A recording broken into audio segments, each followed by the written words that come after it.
1431কে বিদায় জানিয়ে বাংলা ক্যালেন্ডারে নতুন বছর 1432। নতুন পোশাক, গঙ্গা স্নান, দোকানে দোকানে হালখাতার আয়োজন করা হয়েছে। আর সকাল থেকেই কালীঘাট দক্ষিণেশ্বরে পুজো দেওয়ার জন্য লম্বা লাইন। এই মুহূর্তে সরাসরি চলে যাব দক্ষিণেশ্বরে। আমাদের প্রতিনিধি অর্ণব মুখোপাধ্যায় রয়েছেন আমাদের সঙ্গে। অর্ণব, কি ছবি দেখছো সকাল থেকে? Introducing Seven Ocean, a lipstick that is absolutely you. Seven Ocean from the house of Kukumuni. দেখো, রোদের তেজ যত বাড়ছে মানুষের ভিড়ও কিন্তু বাড়ছে। তার কারণ আমরা দেখেছি যে সকালবেলা এসেই প্রায় ব্রিজের কাছাকাছি অবধি লাইন, এখনো সেরকমই প্রায় লাইন রয়েছে। তোমাকে দেখিয়ে দেবো যে মানুষজন বেলা বাড়লেও কিন্তু এখানে পুজো দেওয়াতে কোনো খামতি নেই। এখানে দাঁড়াতে রীতিমতো, খালি পায়ে দাঁড়াতে রীতিমতো কষ্টসাধ্য একটা ব্যাপার, কিন্তু তা সত্ত্বেও এত মানুষ দীর্ঘ প্রতীক্ষার সারিতে দাঁড়িয়ে রয়েছেন।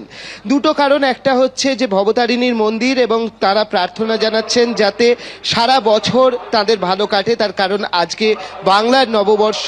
অন্যদিকে এই জায়গায় মা ভবতারিণী রয়েছেন, তার সঙ্গে এটা হচ্ছে ঠাকুর শ্রী রামকৃষ্ণদেব সারদা মায়ের স্মৃতি বিজড়িত, এবং সেই কারণেই মানুষজন এখানে আসছেন এই প্রার্থনা করতে যাতে সারা বছর ভালো কাটে।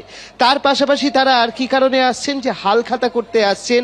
বিভিন্ন মানুষ আছেন যাদের বিভিন্ন ধরনের ব্যবসা রয়েছে এবং সেই ব্যবসার জন্যই তারা কিন্তু আসছেন হালখাতা করতে।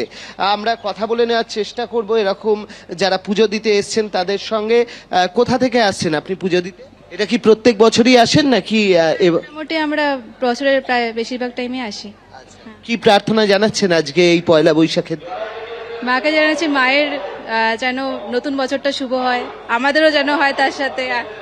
এটাই অবশ্যই যাতে সারা বছর ভালো কাটে সেই জন্য তারা চাইছেন মায়ের কাছে। এবং এখানে দেখো যে প্রচুর মানুষ কিন্তু দাঁড়িয়ে রয়েছেন।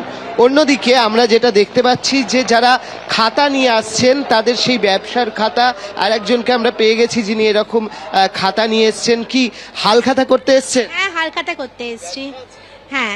আপনাদের কি ব্যবসা? হ্যাঁ, আমাদের ব্যবসা শিশুপালি ফার্মাকেম প্রাইভেট লিমিটেড। প্রত্যেক বছরই কি এখানে আসা হয়?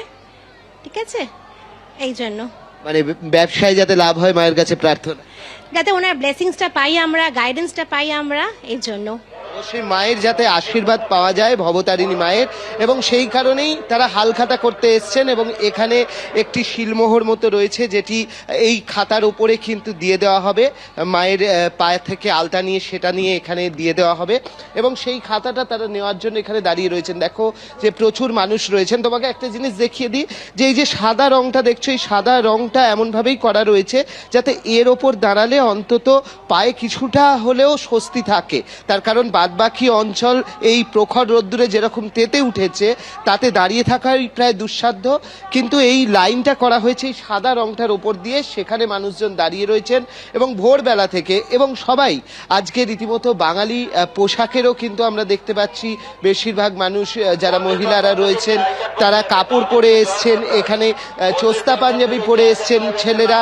তো সব মিলিয়ে আজকে এই বাংলার নববর্ষ শুরুর দিনটা তারা কিন্তু সবাই আসছেন এই মায়ের কাছে প্রার্থনা জানাতে যাতে সারা বছরটা ভালো কাটে এবং ব্যবসায়িক দিক থেকেও তাদের লাভ হয়, সেই কারণেই তারা আসছেন। ধন্যবাদ অর্ণব।